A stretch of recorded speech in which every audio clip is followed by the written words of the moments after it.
Okay, so this is a bit of a tour of the XR Air interface for our mixer. For those of you who want to learn how to do it for gigs or club nights, it's all digital. So once you've got past the connection, what I do is connect to Airport Express, and then you have to look for the network, which is Luca's AP5. But that's another story altogether. It's a bit unreliable, but once you've got past that, it's going to look like this. And it basically has all of the channels. You have to be careful where you touch as you scroll along, not to press, what, for example, these solo buttons, which go through the headphones.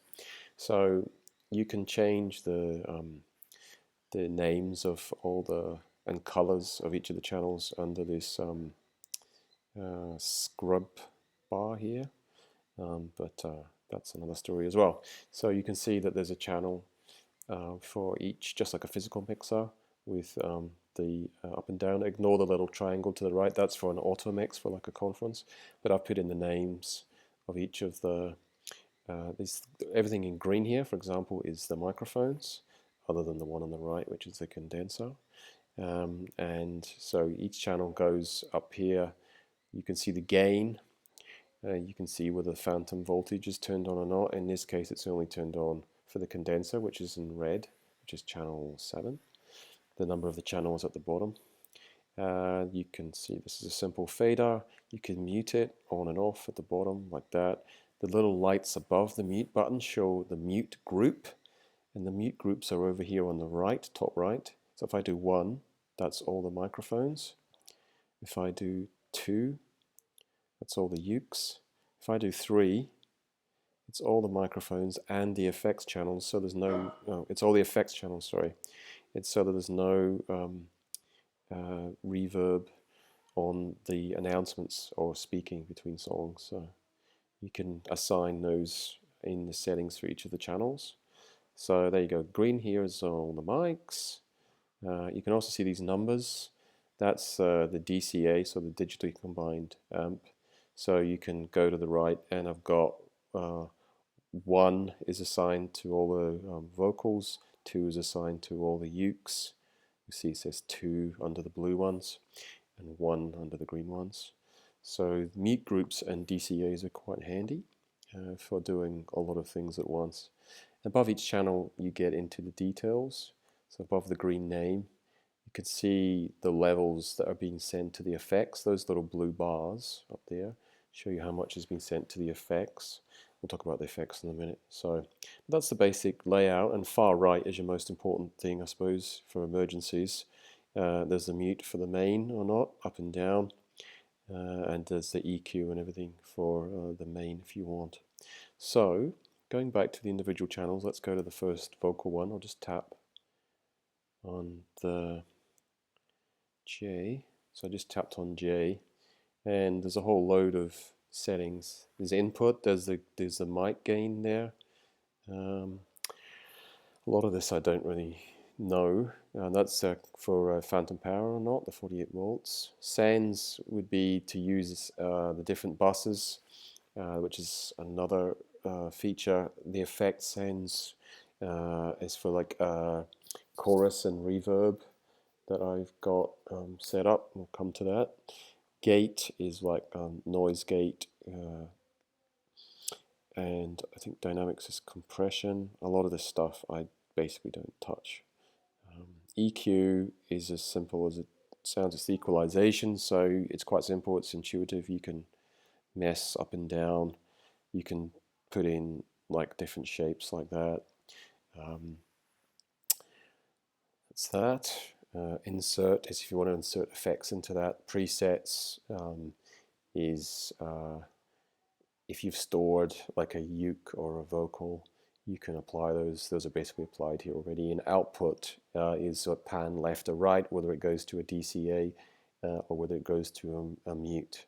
So it's all pretty intuitive. You probably don't want to be touching most of those. You might want to adjust the EQ at some point if something sounds a bit tinny or just a bit essy or whatever. But basically you're going to be playing with the levels and the mute groups, making sure it's in balance.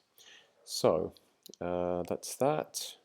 As I said, the condenser, if I go in there, you'll see that the phantom power is on the 48 volts, so that's what the condenser needs. So the main thing to the USB is if you've got a like break music that you're playing, you can stick it into the USB. It has to be in a certain format, the WAV files, and it's a bit tricky to get that right. I've got a cable that plugs an iPhone in instead, which is a lot easier to use. So you can get rid of some of these channels that you don't use. If you go to this layers, you can create a new one. It doesn't seem to store them as it should, but for example, I could get rid of this channel 16 that I'm not using. It makes it a bit easier to scroll through. You can get rid of the effects if you don't use it very often. Anyway, that's what the USB is, and that's what that little layers thing is. The effects, I'll just show you what we have set up in the effects. And just where is that? There's the effects up here.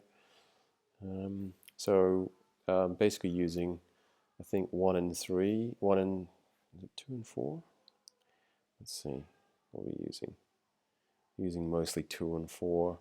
So that is delay and reverb on these effects, a bit of chorus as well. So that's, you can change the effects by going into there and choosing. If you go into edit, you get all kinds of effects. There's like 40 or something like that. So meters is if you're interested in seeing all the different levels live during the show. Never much use for it. Shows is where you can save all your settings, so that when you come back to it, if it's like a single microphone for open mic or Luca's gig, whatever it is, and you can save individual scenes within the shows. So you could go song by song if you want. That's getting a bit detailed, but that's all possible thanks to the digital technology. Snapshots is the same. I forget the difference between the shows and the snapshots. I think one of them is stored on the iPad. Another one you have to store somewhere else. Anyway, it's all there, but will be preloaded on the night. I'll make sure these are up to date whenever we're. I use the snapshots basically. Routing is if you want to get fancy and send different inputs to different outputs for whatever reason. The recorder, you can use the USB to record. You can use it as a digital mixer, or you could record live if you want.